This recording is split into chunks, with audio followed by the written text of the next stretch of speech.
Hi செல்லக்குட்டீஸ், ஒரு கதை பார்ப்போமா? ஒரு குளிர்கால இரவில் வானம் நட்சத்திரங்களால் மின்னிக் கொண்டிருந்தது. அந்த அமைதியான நேரத்தில் உலகம் முழுவதும் உள்ள குழந்தைகளை நினைத்து கிறிஸ்துமஸ் தாத்தா தனது பயணத்தை தொடங்கினார். கிறிஸ்துமஸ் தாத்தா எப்போது பரிசுகளால் நிரம்பிய பையை சுமந்து வருவார் என்று குழந்தைகள் காத்திருந்தனர். ஆனால் அந்த நாள் கொஞ்சம் வித்தியாசமான நாள். ஏனென்றால் அவர் குழந்தைகளுக்கு ஒரு பெரிய ரகசியத்தை வைத்திருந்தார். பல குழந்தைகள் பரிசுகளுக்காக காத்திருந்தார்கள்.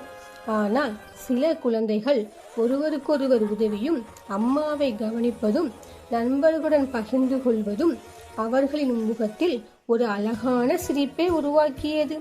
அந்த சிரிப்பை பார்த்தபோது கிறிஸ்துமஸ் தாத்தாவின் மனம் மகிழ்ச்சியால் நிரம்பியது. அவர் புரிந்து கொண்டார், பரிசுகள் மகிழ்ச்சியை தரலாம், ஆனால் நல்ல மனம் மகிழ்ச்சியை உருவாக்கும்.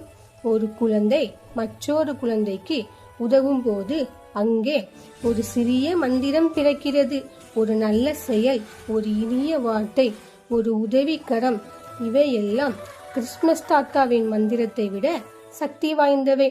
அந்த இரவு கிறிஸ்துமஸ் தாத்தா பரிசுகளை மட்டுமல்ல, நல்ல மனதின் ஒளியையும் உலகம் முழுவதும் பரப்பினார். அந்த ஒளி குழந்தைகளின் மனதில் மெதுவாக பிரகாசித்தது. இந்த கதையிலிருந்து நாம் என்ன கற்றுக்கொள்கிறோம்? நல்லவனாக இரு, உதவி செய், பகிர்ந்து கொள். அதுவே உண்மையான மந்திரம். காலை எழுந்த குழந்தைகள் பரிசுகளை பார்த்து மகிழ்ந்தார்கள்.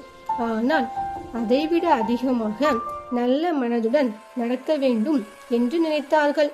அன்று முதல் கிறிஸ்துமஸ் தாத்தா குழந்தைகளுக்கு சொல்லிக் கொடுத்த மிகப்பெரிய பரிசு ஒன்றுதான்.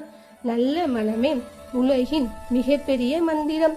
அந்த மந்திரம் எப்போதும் உங்கள் உள்ளத்தில் இருக்கட்டும். மறக்காம லைக் அண்ட் சப்ஸ்கிரைப் பண்ணிருங்க.